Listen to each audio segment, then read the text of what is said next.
out that a big portion of our federal funding goes towards supporting criminals in jail or in prison. Better yet, that most of them receive better health care than most of us. And oddly enough, most of us are old enough to pay taxes, and I bet you this information is a bit unsettling because it's the tax money that goes to the prisoners, and I'm pretty sure you don't want your money going to this, you'd rather have it go to other things. The death penalty, which is a sentence given to criminals who are convicted of crimes that range from aggravated rape to murder throughout the United States, is actually cheaper than keeping a prisoner in prison for the rest of their life. As Americans, we should continue to implement the death penalty and increase the number of those people on death row executed per year. Today I'm going to talk about not only the costs of the death penalty, but also the effect it has as a deterrent, and many misconceptions, a couple misconceptions about why it's bad or why we shouldn't do it, and I'm going to talk about a little bit of the history and why it is important. The cost. Well, like the average time span someone spends in prison, if they're in life in prison without parole, they spend about 50 years. And once they reach 55, the cost of keeping them in prison is tripled. And in California, bringing it closer to home, it costs $50,000 per inmate per year to keep an inmate. That's twice as much as the cost of attendance at Humboldt State per year. And California is also known to have more juveniles serving life sentences, and the more time you spend in prison, the more money we spend on you. On the other hand, an execution costs anywhere between $1,000 and $2,000, and the only downside is that it costs to keep an inmate on death row costs $90,000 per year. But because it costs so much, we really shouldn't keep them there that long. Now that I've talked about the cost, I'm going to talk a little bit more about what effect it has on the people that see this happen, the people who continue their lives outside of the death penalty. According to Dr. Paul Zimmerman, who's an economist, specifically it is estimated that each state execution deters somewhere between 3 and 25 murders. Studies of the deterrent effect were cited by the Supreme Court in landmark 1970s cases. Most notably, the 1975 Isaac Elrich study, which used multivariate regression studies, and that showed a significant marginal deterrent effect. And decades later, new economic panel studies report that striking findings that one execution can save up to 18 lives. Ironically, saving lives is the biggest part of the death penalty. Yeah, it's kind of ironic, and that is what it is, but the whole point is to save a life. But there are many misconceptions that challenge the death penalty as a whole. Many say 2 wrongs don't make a right. But in Article 3 of the Universal Declaration of Human Rights, adopted by the United Nations, says everyone has a right to life. And some say that the death penalty abuses this. But however, if we have the right to life, why does any criminal have the right to take that away from us? And if they commit a crime that is punishable by death, why don't we implement it? Instead of continuously taxing the citizens of their area, their country, continuously taxing them to pay for a useless member of society spending their life in prison. And some say it's inhumane.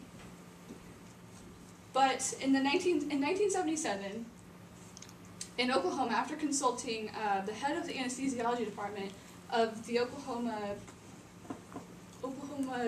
College of Medicine, Oklahoma City's College of Medicine, introduced a bill proposing lethal injections.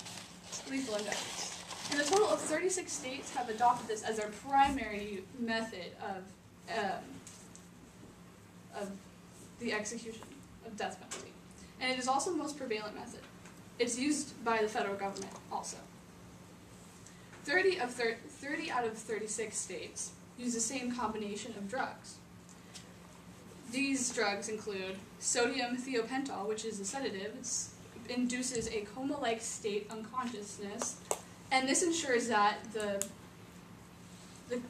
prisoner, or the person who is receiving the death penalty, does not feel any of the side effects of the other two drugs. Panchronium bromide is a paralytic agent that inhibits all musculoskeletal movements, and that paralyzes the diaphragm, and they can no longer breathe.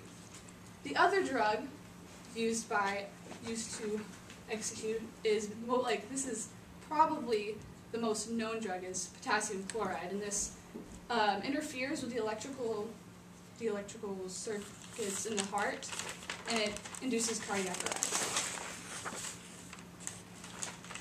I've talked about some misconceptions and the challenges that face the death penalty, but let's talk a little bit about the history.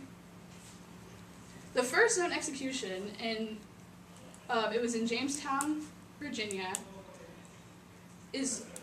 was Captain George Kendall, it was in December of 1607, although some say it happened in 1608.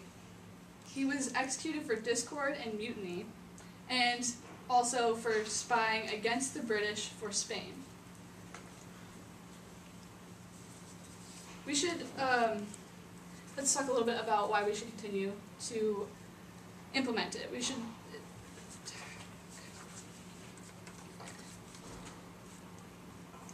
should continue to implement this because we live in a society where we wish that bad things didn't happen, but they do. And in order to keep us safe, we have to make decisions that not everyone wants to make. We don't want to end a life, but we can't continue to allow things like this to happen. We live in a tough world, and we wish no crimes were ever committed against other people, but that's sadly not the case. Because of this truth, we must take into consideration action against these serious crimes. Today I talked about not only the cost, but I also talked about the misconceptions. I talked about the deterrent effect and addressed some of those, and we learned a little bit about the history. It seems imperative that we keep our country safe, but in order to keep it safe, we have to provide justice for our criminals and our victims. We should not continue to pay for something that's already been paid the ultimate price.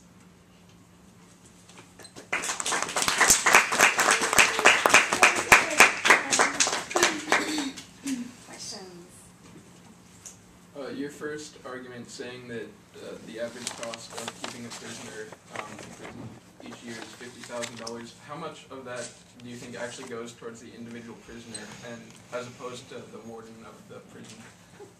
I would say a great portion of it, because they're taking care of this one person 24/7 for 365 days. So, and whenever they get sick, they have to be taken care of, and whenever they are hurt, taken care of. And the crime that happens in prison is it's a lot of stuff. So I think a lot of it directly affects each individual as a cost.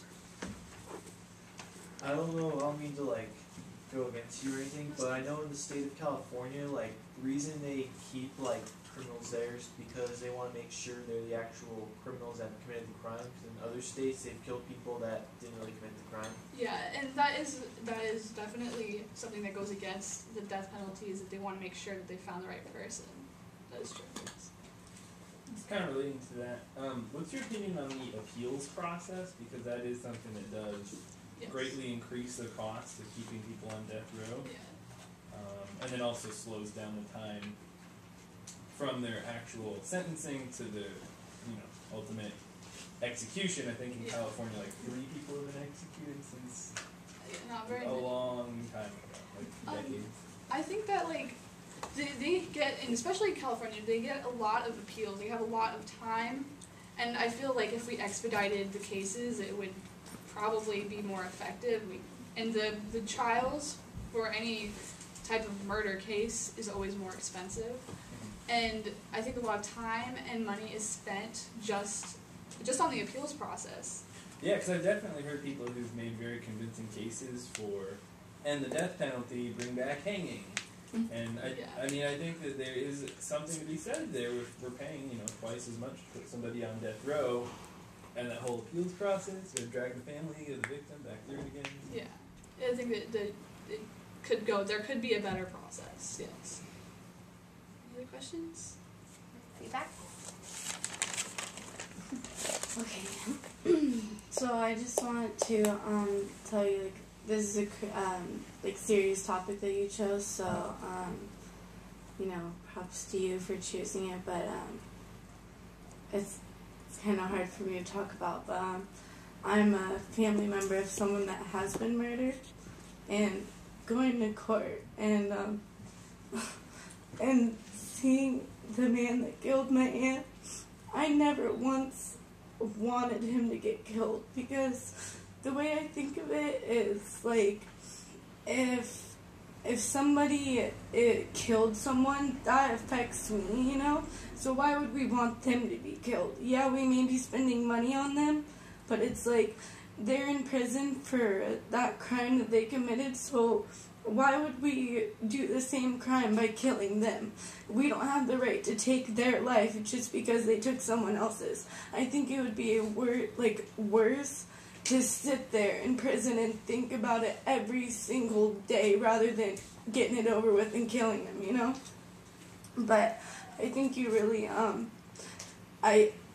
if I wasn't so passionate about this, I feel like you would have persuaded me to continue the death penalty, because that is crazy. I did not know that we spent so much money on them.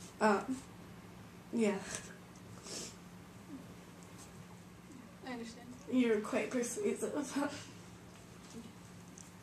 I have feedback in a comment. I thought that the way you set up the PowerPoint, you kind of just let it flow, which I really liked that. And then for the comment, there's a movie called The Law Abiding Citizens, which basically, have you seen that? Which is all about the whole death penalty and how he has to go through seeing his family get killed and then having to just watch them basically walk away. So that kind of I guess that movie is what kind of triggered in my head the moment you announced your topic. So I'm gonna say props, because it was a good movie and I like the balance between that. You had pretty good attention factors. A few of them that really did catch my attention were when you said that what we're spending on them is twice the tuition that we're spending here at Humboldt State, because I just went online to my student center, saw what I have to pay, and I'm just right? Yeah. But another one was also when you mentioned the healthcare. When you said that they're getting better healthcare than we are. I've gone through broken bones. I've dislocated my shoulder. My mom won't take me to the hospital because she says she's not going to pay $200 for them to tell me that I broke it. She's like, I can tell that you broke it. Just fix it yourself. Yeah. But so that was Yes. pretty good. Can you just, I wasn't 100% clear. How much does it cost to support somebody on death row versus just in general? On death row, the average is $90,000 per year compared to the $50,000 per year someone who spends life in prison. Oh, that's so much. Well, that's more than most people make. Yeah, That's it's the word. crazy, and it's crazy. When you started your speech, I was excited, because that's something that I think is very controversial, and I have very strong opinion on it. I mean, it was a really good speech. But personally, I would have been more persuaded if, just the situation we're in. It's kind of the death penalty is it's kind of the pinnacle of the system, Yeah. And as far as money goes, I see that it's ridiculous, but then. And then I'm thinking well, there's private prisons, which are corporations that are making money, so they're probably making a lot of that money, and then We have that. having more people in prison Yeah, too. The that's US why has I it. like chose to focus on like the federal, because like we all have to pay federal taxes. We can't really get out of it, Yeah. so it's kind of like Well, the federal government pays the private prisons as well. Like they Yeah. outsource the prisoners and stuff like that. So as far as cost goes, you know, and then we have like the highest incarceration rate of any developed country, and yes. you know the whole war on drugs and all this stuff. But it was a really good speech. I enjoyed it. You paused a lot, which was great because it's such a controversial topic. We were all given time to think. But unless I'm mistaken, the history of the death penalty was one of your main points. It was one of like kind of incorporated in another point. Yeah. I felt like Yeah, I think its location in the speech was sort of wacky, and yeah. you only provided one example. Yeah. Pretty good time. I was going to say one thing I put adding on to Adam said is that I like the speech overall, but again, it's as far as what policy you're looking to defend. I guess I would have come at it from a little bit more of like a standpoint of like, why are there so many people in prison to start out with? But I think it was a really good speech overall. Were you gonna say something? Yeah, I probably shouldn't say this, but that was a killer speech. Is that ironic or is that a pun or something? I found a little difficult when you had a quote up there from an economist referring to the efficacy of the death penalty as a deterrent effect. Yeah, that's and then I like the credibility of that. That's why I also sort like I know that was an economist, but I also cited the Supreme Court. Awesome. And yeah, that's an interesting. It's an interesting argument. I mean, I've heard that before, and I don't know that there's any way to settle that for any amount of social science. Really good